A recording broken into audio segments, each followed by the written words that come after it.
প্রিয় দেশবাসী, আসসালামু আলাইকুম। আমি আপনাদের পান্না ভাই বলছি আমেরিকা থেকে। আমার এখনকার ভিডিও শেখ মুজিবুর রহমান সম্বন্ধে। শেখ মুজিবুর রহমান, শুনুন, আমি যদিও ২-৩ সপ্তাহ আগে ভিডিওটা বের হয়েছে, কিন্তু আমি মাত্র কিছুক্ষণ আগেই দেখেছি। গোপালগঞ্জের এই ভদ্রলোক, এই যে ভদ্রলোককে ছবিতে দেখতেছেন, এই ভদ্রলোক একটা ভিডিও দিয়েছেন। ভিডিওতে কি বলেছেন? বঙ্গবন্ধুর সমাধিতে অলৌকিক ঘটনা ঘটেছে। বঙ্গবন্ধুর সমাধিতে অলৌকিক ঘটনা ঘটেছে। আমার বক্তব্য হচ্ছে, শেখ মুজিবুর রহমান ১৯৭১ সালে বাঙালি জাতির সাথে বিশ্বাসঘাতকতা করেছে। তারা বাঙালি জাতিকে ফেলে রেখে সে পাকিস্তানে চলে গিয়েছে পাকিস্তানের প্রধানমন্ত্রী হওয়ার জন্য। পাকিস্তানের প্রধানমন্ত্রী হওয়ার জন্য সে সমস্ত বাঙালি জাতিকে ফেলে রেখে পাকিস্তানে চলে গিয়েছে। সে নিজে ধরা দিয়েছে পাকিস্তানি সৈন্যদের হাতে। আর আর কি করেছে? ১৯৭৫ সালে সে পাকিস্তানের সাথে বেইমানি করেছে। কি বেইমানি করেছে?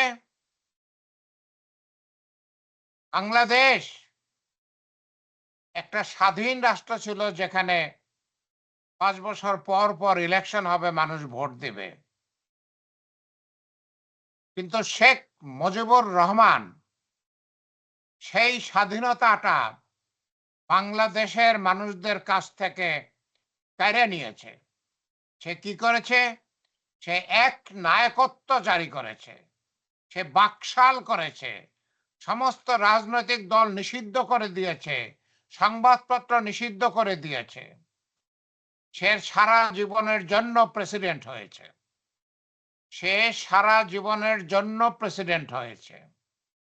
আপনারা জানেন, তার কিছুদিন আগে ১৯৭৪ সালে বাংলাদেশে যখন দুর্ভিক্ষ হতেছিল, যেই দুর্ভিক্ষে ১৫ লক্ষ বাঙালি মারা গেছে খাবার না পেয়ে, যেই দুর্ভিক্ষে বাংলাদেশের ১৫ লক্ষ মানুষ না খেয়ে মারা গেছে, তখন এই শেখ মুজিবুর রহমান তার ছেলেকে সোনার মুকুট পরিয়ে বিয়ে করেছে।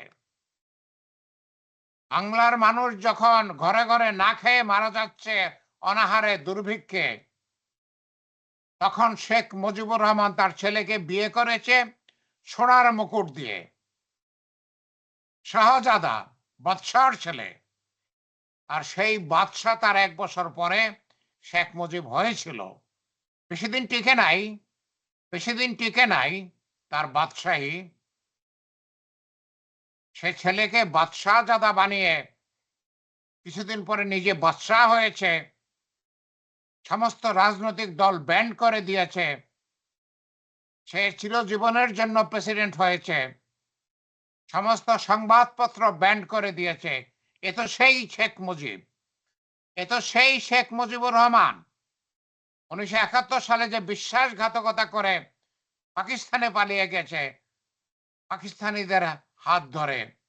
১৯৭৫ সালে সে বেইমানি করে দেশের স্বাধীনতা ধ্বংস করেছে। দেশের স্বাধীনতা ধ্বংস করেছে। জিয়াউর রহমান যদি ক্ষমতায় না আসতো, তাহলে এখনো পর্যন্ত বাংলাদেশে কোনো স্বাধীনতা থাকতো না। আপনাদের কোনো ভোটের অধিকার থাকতো না। আপনাদের কোনো ভোটের অধিকার থাকতো না। কারণ শেখ মুজিবুর রহমান সমস্ত দল নিষিদ্ধ করেছিল। সে বাকশাল করেছিল। সে চিরজীবনের জন্য প্রেসিডেন্ট হয়েছিল। আর সেই শেখ মুজিবুর রহমানের সমাধিতে নাকি অলৌকিক ঘটনা ঘটতেছে, অলৌকিক ঘটনা ঘটতেছে। কি বলেছে এই লোকে? এই লোকে কি বলেছে? অলৌকিক ঘটনাটা কি বলেছে সে? সে বলেছে যে জিলানী নামে বিএনপির এক লোক শেখ মুজিবের সমাধি ভাঙ্গার জন্য গিয়েছিল। দুইবার গিয়েছে, দুইবারই জিলানীর দুইজন দুইজন করে লোক মারা গেছে। এই হচ্ছে অলৌকিক ঘটনা।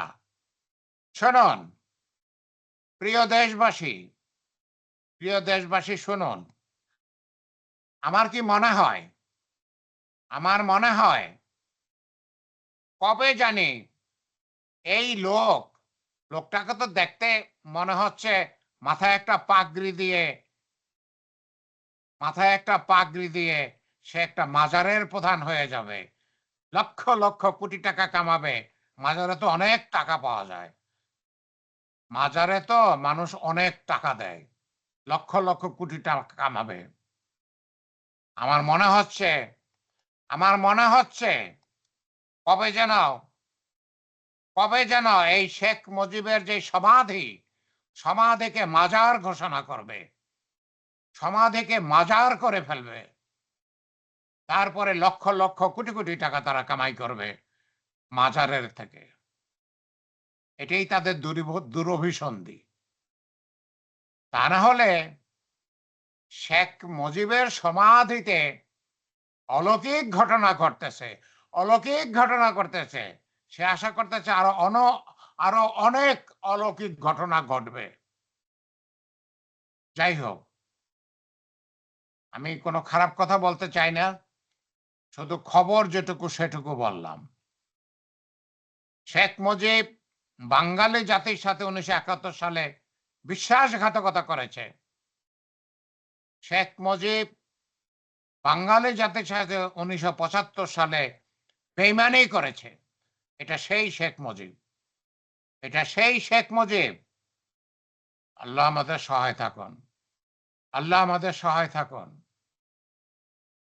আল্লাহ যদি সহায় না থাকে তাহলে আরো কত অলৌকিক ঘটনা যে আমরা দেখব আল্লাহই জানে। কত অলৌকিক ঘটনা যে আমরা দেখব সেটা আল্লাহই জানেন। আল্লাহ আমাদের সহায় থাকুন। আমিন, আমিন।